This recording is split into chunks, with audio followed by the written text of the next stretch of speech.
تو سنیے، ماں اگر سیچتی ہے نا تو کتنا کمال پیدا ہوتا ہے۔ بابا فرید الدین آپ کو جو دیکھتا ہے نا کلمہ پڑھ لیتا ہے، بولیے ذرا سبحان اللہ۔ ہاں کلمہ پڑھ لیتا ہے۔ دلی کی حکومت نے کہا بہتر یہ ہے فرید کو اندر ڈال دیا جائے، جو چہرہ دیکھتا ہے اسلام قبول کر لیتا ہے، جو فرید کا چہرہ دیکھتا ہے وہ مسلمان ہو جاتا ہے۔ پولیس آئی ہے، بابا فرید الدین کے ہاتھ میں ہتھکڑی ڈال کر کے لے جا کر جج کے سامنے بیٹھایا ہے۔ لیکن یہ ہماری تاریخ ہے۔ نوجوانوں، آپ کو سلمان کی تاریخ یاد ہے، آپ کو سچن کی تاریخ یاد ہے، آپ کو کرکٹر کی تاریخ یاد ہے، آپ کو ہیرو اور سائنسداں کی تاریخ یاد ہے، لیکن افسوس یہ ہے ہم نے مصطفیٰ کی تاریخ بھول گئے، ہم نے بزرگوں کی تاریخ کو بھلا دیا ہے۔ یاد رکھو، اگر زندگی میں انقلاب لانا چاہتے ہو تو آپ بھی اپنے بزرگوں کی سیرت پہ چلا دو۔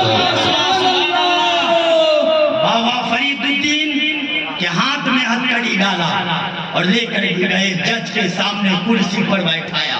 جج سامنے ہے، بابا فرید الدین سامنے ہے، سامنے یوں نظر اٹھایا، بابا فرید الدین نے جج کو دیکھا، جج نے بابا فرید الدین کو دیکھا، نظر ملی ہے۔ اور یاد رکھیے گا، اللہ والوں کی نظر پڑتی ہے تو ہم دیکھیں تو آپ کا چہرہ نظر آتا ہے، لیکن اللہ والے دیکھتے ہیں تو دل کی دنیا نظر آتی ہے۔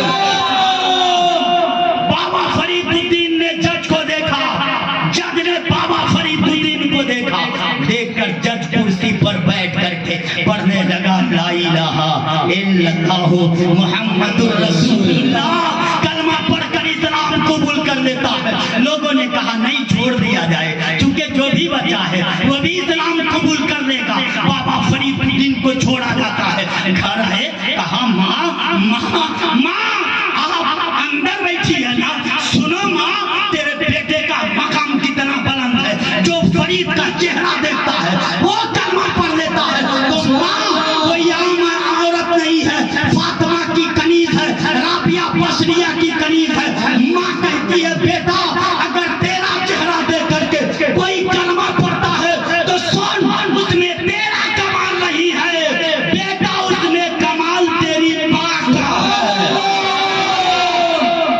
اس میں کمال تیری ماں کا ہے۔ بابا فرید الدین نے کہا ماں نماز میں پڑھتا ہوں، عبادت میں کرتا ہوں، مجاہدہ میں کرتا ہوں، تلاوت میں کرتا ہوں، جنگلوں میں رہتا ہوں، تیرا کمال کیسے ہے؟